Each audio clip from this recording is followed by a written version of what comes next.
அஸ்ஸலாமு அலைக்கும். இன்னைக்கு நான் ரபியா குக்கிங்கில் என்ன செய்ய போகிறேன் அப்படின்னு பார்த்தீங்கன்னா, ஒரு வெங்காய தொக்கு தாங்க செய்ய போகிறேன். இந்த வெங்காய தொக்கு இப்போ நிறைய இடத்துல கிளைமேட் மாறிட்டு இருக்குது. அதாவது மழை காற்று எல்லாருக்குமே கிளைமேட் மாதிரி சளி இந்த மாதிரி காய்ச்சல் இருக்குது. அந்த மாதிரி இருக்கிறவங்களுக்கு இந்த மாதிரி குழம்பு வச்சு சாதத்தில் போட்டு சாப்பிட்டா ரொம்பவே சூப்பராக இருக்கும், ரொம்ப நல்லா இருக்கும். இப்போ இந்த குழம்பு வைக்கிறதுக்கு தேவையான பொருட்கள் பார்த்துடலாம். நான் சின்ன வெங்காயம் 100 கிராம் எடுத்திருக்கேன். இந்த சின்ன வெங்காயம் 100 கிராம் நல்லா பொடியை நறுக்கி வச்சுருக்கேன். அடுத்து இதிலேட்டு ஒரு 10-12 பல்லு பூண்டு அதையும் சேர்த்து நறுக்கி வச்சுருக்கேன். அடுத்து கொஞ்சம் கருவேப்பிலை எடுத்திருக்கேன். அடுத்து ஒரு நெல்லிக்காய் சைஸு புளி நல்லா கரைச்சி வச்சுருக்கேன். அடுத்து 1 ஸ்பூன் மிளகு, 1 ஸ்பூன் ஜீரகம், 1/4 ஸ்பூன் கடுகு, 1/4 ஸ்பூன் வெந்தயம், ஒரு 6-7 பல்லு பூண்டு, ஒரு 1/4 ஸ்பூன் மஞ்சள் தூள். அடுத்து ஒரு 6 சின்ன வெங்காயம். இப்போ இது எல்லாத்தையும் இந்த சின்ன வெங்காயம், இந்த மிளகு, சீரகம் எல்லாத்தையும் நல்லா வதக்கிட்டு அரைக்கணும். இப்போ இது எல்லாத்தையும் எப்படி செய்யறது சொல்லிட்டு பார்க்கலாம். இப்போ இதில் நான் ஒரு பேன் வச்சுருக்கேன். இது காஞ்சதுக்கப்புறம் இதில் கொஞ்சம் எண்ணெய் ஊற்றிக்கிறேன்.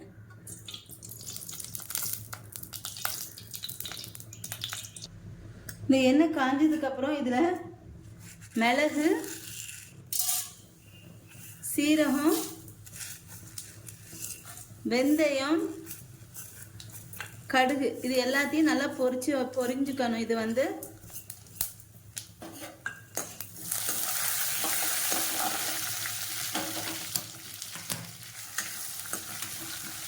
அடுத்து இதில்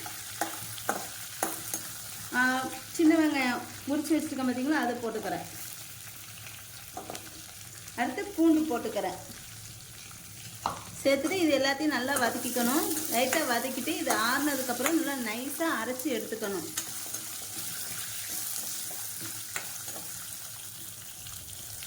இப்போ இது ஸ்டவ் ஆஃப் பண்ணிடலாம். ஆஃப் பண்ணிவிட்டு இதில் மஞ்சத்தூள், அடுத்து 1 ஸ்பூன் குழம்பு மிளகாத்தூள் அதையும் சேர்த்துக்கிறேன். சேர்த்துட்டு இப்படி வதக்கிட்டு இதையும் நல்லா அந்த எண்ணெயில் இதை நல்லா நைஸாக நான் அரைக்க போகிறேன். இதை அரைச்சி எடுத்துக்கலாம். இப்போ அதே பேன் வச்சுருக்கேன். இதில் காஞ்சதுக்கப்புறம் இதில் நல்லெண்ணெய் நான் சேர்த்துக்கிறேன்.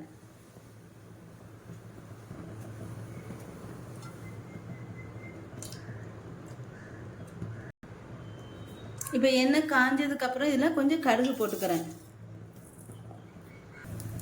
அடுத்து இதில் கடுகு பொரிஞ்சதுக்கப்புறம் கருவேப்பிலை சேர்த்துக்கிறேன். கருவேப்பிலை சேர்த்துட்டு வெங்காயம் பொடியை நறுக்கின பூண்டு வெங்காயம் சேர்த்துக்கிறேன்.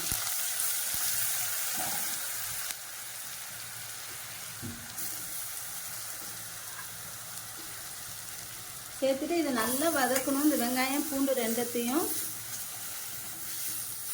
எண்ணெய் கொஞ்சம் அதிகமாக ஊற்றிக்கோங்க.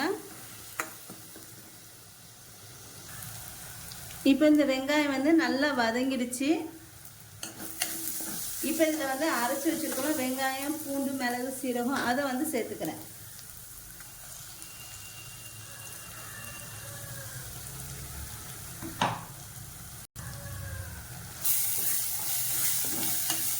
இப்போ இதில் நான் கொஞ்சமாக தண்ணி ஊற்றிக்கிறேன். அந்த மிக்ஸி அந்த மசாலா இருக்கும் பார்த்தீங்களா, அதை கொஞ்சம் கழுவிட்டு அதை ஊற்றிக்கிறேன்.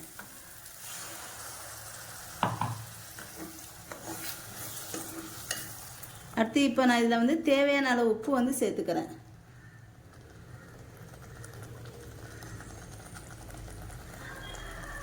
உப்பு சேர்த்துட்டு இதில் இருக்க புளித்தண்ணி ஊற்றிக்கலாம்.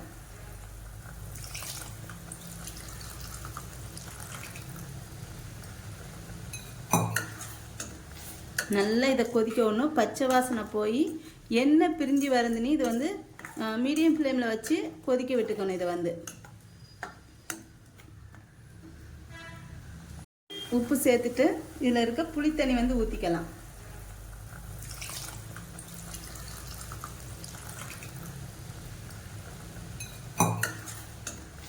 நல்லா இதை கொதிக்க விடணும். பச்சை வாசனை போய் எண்ணெய் பிரிஞ்சு வரதுன்னு இது மீடியம் ஃப்ளேமில் வச்சு கொதிக்க விட்டுக்கணும். இதை குழம்பு வந்து கொஞ்சம் கொஞ்சமாக ரெடி ஆகிட்டு வருது. இப்போ தான் கொஞ்சமாக எண்ணெய் பிரிஞ்சு வருது. இன்னும் கொஞ்சம் நல்லா எண்ணெய் பிரிஞ்சு வரணும். அடுத்து வந்து இதில் வந்து உங்களுக்கு உரப்பு வந்து பத்தலை அப்படின்னா ஒரு அரை ஸ்பூன் மிளகாத்தூள் வந்து சேர்த்துக்கோங்க. நான் வந்து மிளகாத்தூள் எந்த மாதிரி எதுவும் சேர்க்கல, வெறும் அந்த மிளகு உடைய உரப்பு மட்டும்தான். நீங்கள் தேவைப்பட்டால் சேர்த்துக்கலாம்.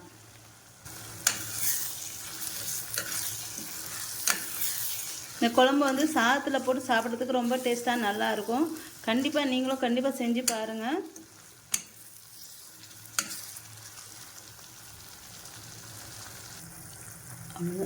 அவ்வளோதாங்க, குழம்பு வந்து ரெடி ஆயிடுச்சு. இப்போ ஸ்டவ் வந்து ஆஃப் பண்ணிடுறோம். அவ்வளோதாங்க, வெங்காய குழம்பு வந்து ரெடி ஆயிடுச்சு. என்னோட இந்த வீடியோ உங்களுக்கு பிடிச்சிருந்தா லைக் அண்ட் கமெண்ட் ஷேர் பண்ணிக்கோங்க. என்னோட சேனலை மறக்காமல் சப்ஸ்கிரைப் பண்ணிக்கோங்க.